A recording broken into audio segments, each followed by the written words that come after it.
Sarah Wilson never thought she'd be thrown out of her own grandmother's funeral, but there she stood in her black dress, watching her so-called family slam the door in her face. The worst part? She was the only one who truly knew Grandma Eleanor. Growing up, Sarah was always different from the rest of the Wilson clan. While her cousins, Jack and Emma, chased prestigious degrees and corporate positions, she preferred spending time in Grandma Eleanor's antique shop, learning about vintage treasures and forgotten stories. "You have an eye for value, Sarah," Grandma would say, teaching her how to identify genuine artifacts from replicas. Not everything that glitters is gold, and not everything valuable shines.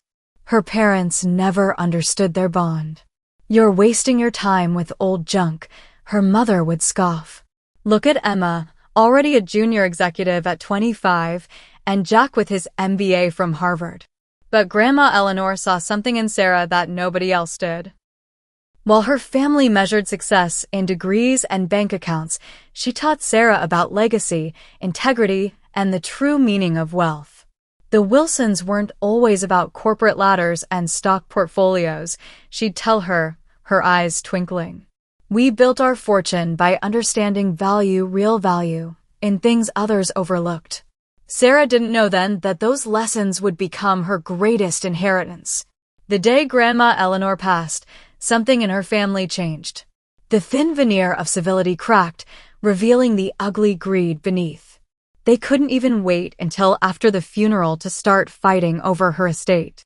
"The antique shop must be worth millions," Emma declared during the wake, her voice carrying across the funeral home. "All those rare pieces she's collected over the years." Jack nodded, already calculating. "The real estate alone in downtown Sydney, prime location. We could sell it to developers." Sarah stood in the corner, her heart breaking. They saw dollar signs where she saw memories. Each piece in that shop had a story, a history that Grandma Eleanor had carefully preserved. The funeral was a spectacle of false grief. Her Uncle David, who hadn't visited Grandma in years, suddenly couldn't stop crying about his beloved mother. And Michelle, who once called Grandma Eleanor an embarrassing relic, now praised her traditional values. Sarah sat in the back row alone. When she tried to say a few words about Grandma, Emma cut her off. "We don't need to hear from the shop girl," she sneered. "This is for real family." Real family, as if spending every weekend for the past 15 years helping Grandma in the shop, listening to her stories, learning her craft, meant nothing. After the service, Sarah headed to Grandma's house. Their Sunday tradition was to have tea in her library, but when she reached for the door, her mother blocked her path. "Where do you think you're going?" she demanded. "I just want to." Sarah started, but Uncle David interrupted. "Get out," he roared. "You don't deserve to be here.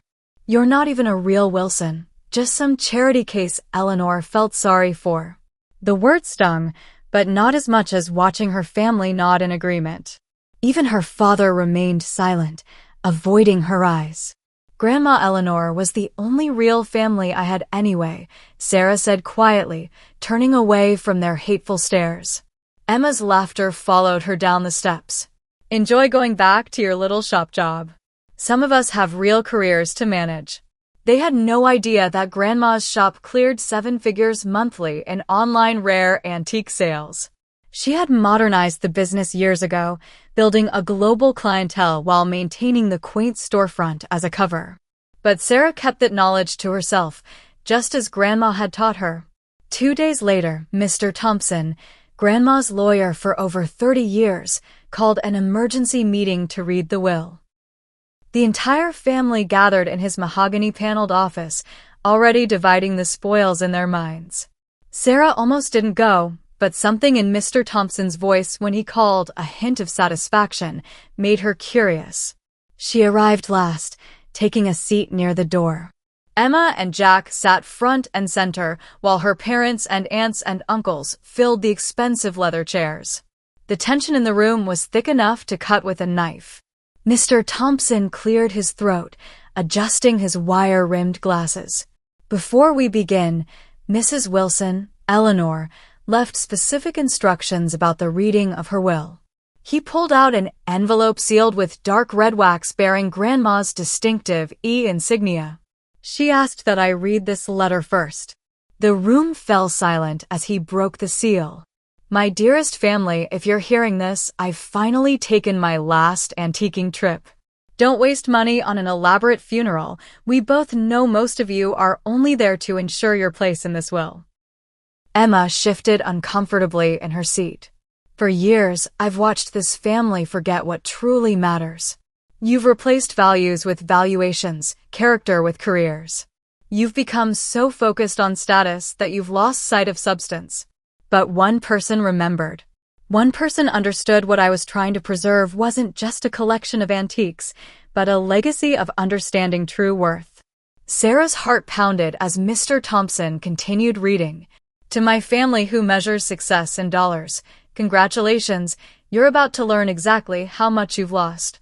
He set down the letter and picked up the will itself. The room held its breath. To Emma Wilson, Jack Wilson, and all other grandchildren except Sarah, I leave the sum of $1 each. The explosion was immediate. Emma jumped to her feet, her face red with rage. Jack started shouting about contesting the will, but Mr. Thompson wasn't finished. To my children, David, Michelle, James, and Catherine. I leave my collection of family photographs so you can remember when you still knew the value of family. Her father, James, slumped in his chair, while Uncle David turned purple with fury.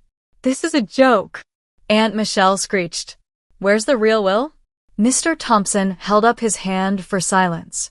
And finally, every head turned toward him. To my beloved granddaughter Sarah, who understood that true wealth isn't measured in bank accounts, but in the richness of character, I leave the entirety of my estate, including but not limited to Wilson Antiques International. All associated real estate holdings, my personal collection, and all business interests under the Wilson Group umbrella. The room exploded into chaos, but Sarah barely heard them. Her eyes were fixed on the next line Mr. Thompson was reading. Current total valuation, $4.8 billion. Sarah felt the blood drain from her face as the number registered. Billion, with a B. This is impossible, Emma screamed. She ran a dusty antique shop. Mr. Thompson smiled for the first time.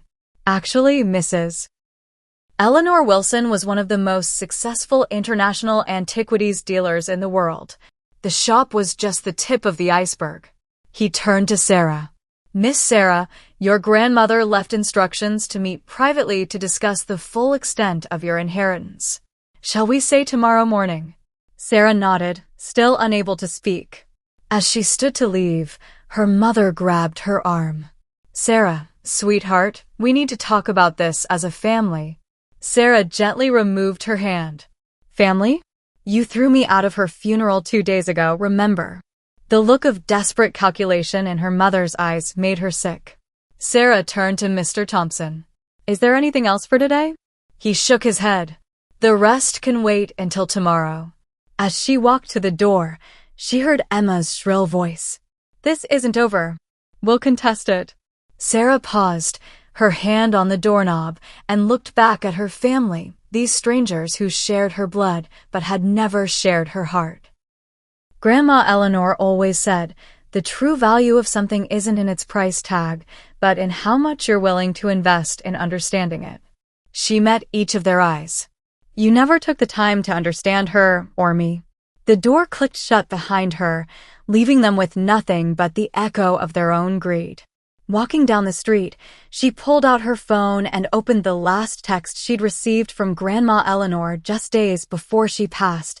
Remember, my dear, the best revenge isn't in proving them wrong. It's in living so well that they realize too late what they lost. Sarah smiled through her tears. Tomorrow would bring challenges, learning to run an empire, facing legal battles from her family, stepping into Grandma Eleanor's formidable shoes. But for now, she just wanted to go to the shop, sit in her old chair, and remember the woman who taught her that the greatest inheritances aren't counted in dollars, but in lessons learned and love given. The antique shop bell chimed as she opened the door, its familiar ring welcoming her home. The morning after the will reading, Sarah arrived at Mr. Thompson's office exactly at 9 a.m. The gravity of yesterday's revelation still hadn't fully sunk in. For $0.8 billion. The number seemed almost abstract, impossible to comprehend. "Good morning, Miss Wilson," Mr. Thompson greeted her, gesturing to a leather chair. "I hope you're ready. There's quite a lot to discuss." He placed a thick folder on his desk, emblazoned with the Wilson Group logo, something she'd never even seen before. "Your grandmother," he began, "was much more than an antique dealer. The shop was just a front for a vast network of international art acquisition, authentication, and trading operations." He opened the folder, revealing complex organizational charts and financial statements.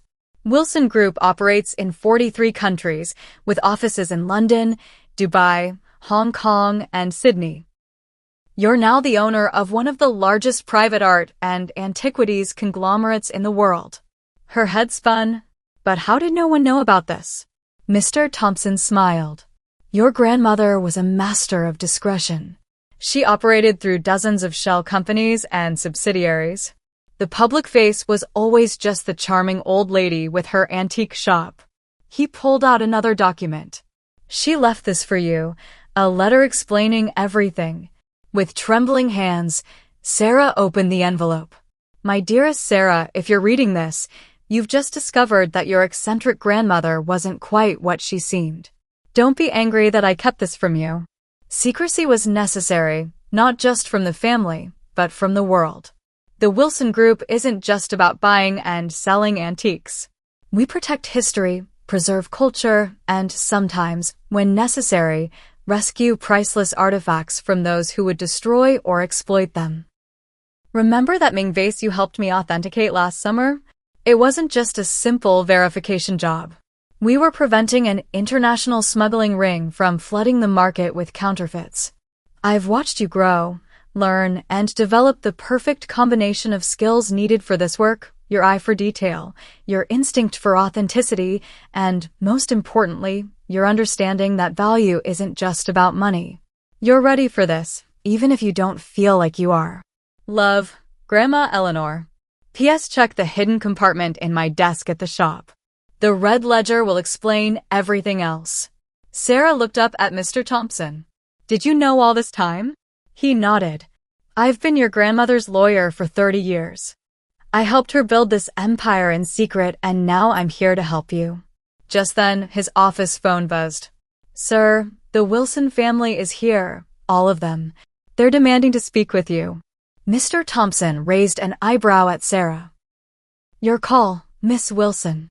You're the boss now." Sarah took a deep breath. "Let them wait. We have work to do." The next few hours were a crash course in her new reality. The Wilson Group wasn't just wealthy, it was powerful. They owned auction houses, authentication laboratories, restoration facilities, and even a state-of-the-art security company specializing in museum protection. "Your grandmother left detailed instructions for the transition," Mr. Thompson explained.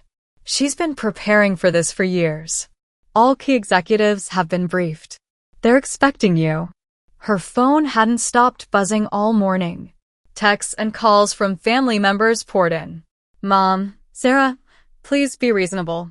We need to discuss this as a family. Emma, you have no idea how to run a business. You'll destroy everything. Uncle David, this is elder abuse." Eleanor wasn't in her right mind. Sarah silenced her phone and focused on the documents in front of her. That's when she noticed something interesting in the financial statements. "Mr. Thompson, these numbers, Emma's company, Wilson Tech Solutions. We own 60% of it." He smiled. "Your grandmother was quite strategic. She's been quietly acquiring controlling interests in all your cousin's businesses over the past decade. They just never knew who the real investor was." Sarah sat back, stunned. "So, I now control not just the Wilson Group, but also majority stakes in Wilson Tech Solutions. Jack's investment firm, and Uncle David's real estate empire. The irony was almost too perfect. All those years they'd looked down on her for working in that dusty old shop, they'd actually been working for Grandma Eleanor, and now, for her. A knock at the door interrupted them. Mr. Thompson's assistant looked apologetic. "I'm sorry, but they're getting quite insistent. Mr. David Wilson is threatening to call the police."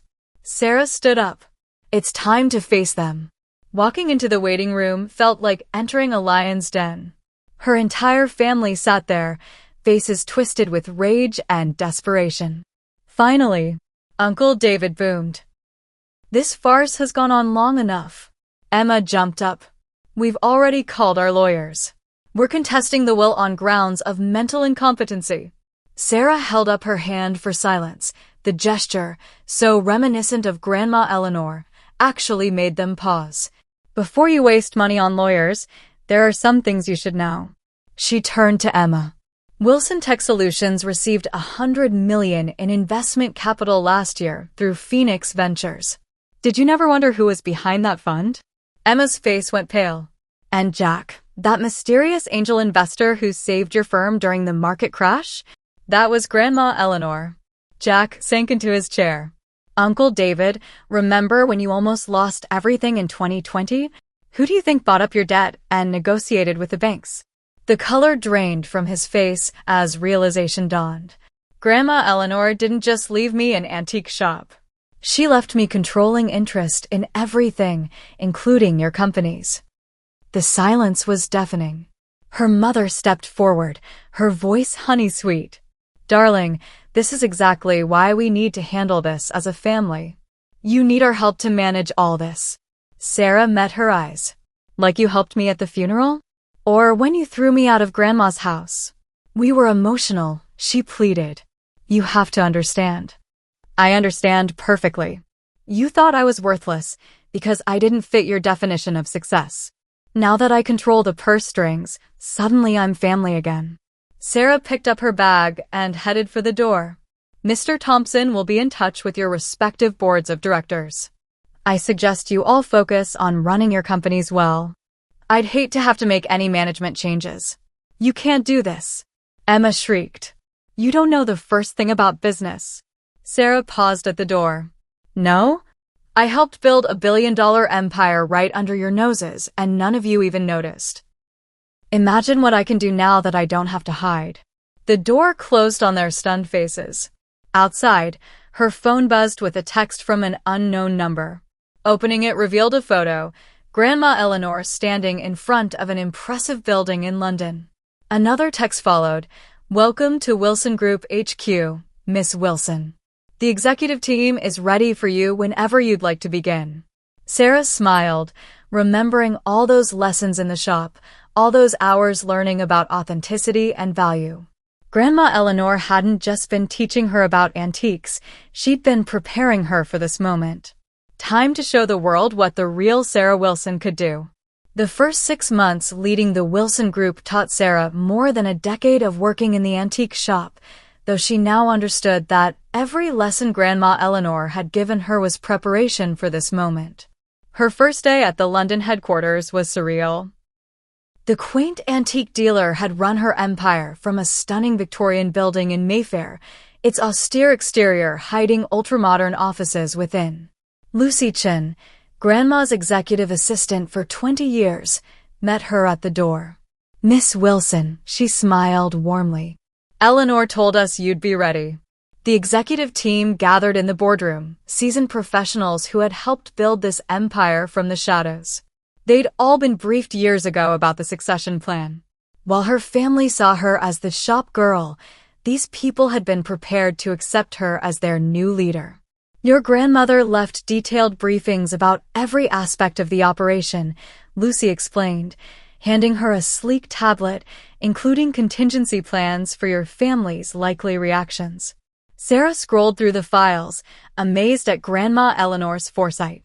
She'd anticipated everything from Emma's legal challenges to Uncle David's attempts to undermine her authority. The first test came sooner than expected. Emma, true to form, tried to orchestrate a hostile takeover of Wilson Tech Solutions, attempting to dilute the company's stock to reduce Sarah's controlling interest. Sarah let her make her moves, then, in one board meeting, revealed that Wilson Group owned not just 60% of her company's shares, but also held the patents to their core technology, patents Grandma Eleanor had quietly acquired years ago. "You see, Emma," Sarah said calmly as she sat there, face ashen, "while you were mocking me for working in a dusty old shop, I was learning how to authenticate not just antiques, but the true value of everything, including intellectual property." Jack tried a different approach. He showed up at her office one morning, all smiles and reconciliation. "Come on, Sarah," he cajoled. "We're family. We should be working together. I could help you manage all this. It's what I went to Harvard for, remember?" Sarah pulled out his firm's latest financial reports. "You mean like how you managed to lose $40 million in bad investments last quarter? The only reason your firm survived was Grandma Eleanor's safety nets." He left without another word. The real changes began 3 months in. Sarah started consolidating the Wilson Group's scattered operations, bringing their various enterprises under a more cohesive structure. The antique shop remained their public face, but she expanded their authentication services, leveraging their expertise and technology. She launched a new division specializing in digital authentication of art and antiquities using blockchain technology, something Grandma Eleanor had been quietly developing before she passed. The market response was overwhelming. One morning, Lucy brought her the Financial Times. There, on the front page, Wilson Group emerges from shadows, the secret giant of the art world. The article revealed the true scope of their operations to the public for the first time. By evening, their stock had jumped 30%. Her phone exploded with messages from family members who had previously sworn never to speak to her again. "Mother, darling, we're so proud of you. When can we discuss my role in the company?" "Uncle David, blood is thicker than water, Sarah. Let's talk about synergies between our businesses." Sarah archived their messages without replying. Instead, she focused on building something new. The Wilson Authentication Institute opened its doors 6 months after she took over, a state-of-the-art facility combining traditional expertise with cutting-edge technology. They offered training programs for aspiring authenticators, scholarships for art history students, and resources for museums and collectors. The real satisfaction came from the small victories, like when Emma's company lost a major contract because their patents were suddenly under review by Wilson Group's legal team, or when Jack's firm had to publicly disclose that their major investor was pulling out, triggering a stock price plunge. Sarah didn't do it out of spite. Every move was strategically sound, designed to strengthen the Wilson Group's position. That it happened to humble her arrogant family was just a satisfying bonus. 1 year to the day after Grandma Eleanor's funeral, Sarah stood in the antique shop, now restored to its former glory. While they'd expanded globally, she kept this place exactly as it had been, the heart of their empire, hiding in plain sight. The bell chimed as the door opened. Her mother walked in, looking older and tired. "The prodigal mother returns," Sarah said, not looking up from the ledger she was reviewing. "Sarah, please," her voice cracked. "We were wrong. I was wrong. I know an apology isn't enough, but—" "You're right," Sarah cut her off. "It isn't." Finally, she looked at her. "Do you know what Grandma Eleanor told me the day before she died?" She said, "Sarah, success isn't about proving them wrong, it's about proving yourself right." Sarah closed the ledger. "I'm not angry anymore, Mom. I'm just done. You all showed me exactly who you were at the funeral. Money didn't change you, it revealed you. We can change," she pleaded. "Give us a chance." Sarah smiled, feeling a weight lift from her shoulders. "You don't need my money to change. If you really want to prove you've learned something, go build something of your own." That's what I did. After she left, Sarah went up to Grandma's old office, her office now. The hidden compartment in her desk still held secrets she'd wanted Sarah to find, Letters, photographs, journals documenting the real history of the Wilson Group. One photo caught her eye: Grandma Eleanor as a young woman, standing in front of the shop on opening day. She looked so much like Sarah, that same determined glint in her eye. Her phone buzzed, Lucy with updates about their latest acquisition. Wilson Group was now worth close to $7 billion. The shop's bell chimed again downstairs, probably another customer looking for hidden treasures. Sarah smiled, remembering how it all started. The family that threw her out had thought the antique shop was nothing. They never understood that real value isn't always visible on the surface. Sometimes the greatest treasures are the ones others overlook. Grandma Eleanor had built an empire by understanding that. Now it was Sarah's turn to carry that legacy forward on her own terms. The shop's bell chimed again. Time to get back to work. After all, there were still so many treasures waiting to be discovered, so many stories waiting to be told. And this time, Sarah was writing her own story. The next week, she received an invitation to speak at Sydney Business School. The topic: Hidden Empires, the art of building success in plain sight. She thought about declining, but then she remembered Grandma Eleanor's words: sometimes the best revenge is showing them exactly what they missed. Sarah accepted the invitation. Emma and Jack would be in the audience, Sydney alums, of course. They'd have to sit there and listen as their failure of a cousin explained how she'd been running circles around them for years. But more importantly, she'd tell the story of a woman who built an empire not through ruthless competition or fancy degrees, but through understanding true value in art, in business, and in people. The antique shop's bell chimed one last time that evening. Sarah looked up to see Lucy standing there with a familiar twinkle in her eye. Miss Wilson, the London office just called. They found something interesting in the archives, something your grandmother left for when you're ready. Sarah smiled. Even now, Grandma Eleanor was still teaching her. Well, then, she said, reaching for her coat. Let's go see what other treasures she left for us to discover. After all, that's what the Wilson Group was really about: finding value in the overlooked, beauty in the forgotten, and strength in being underestimated. Just like Grandma Eleanor had taught her. Hi besties, thank you so much for watching to the end. Please remember to like, comment, and subscribe. Bye.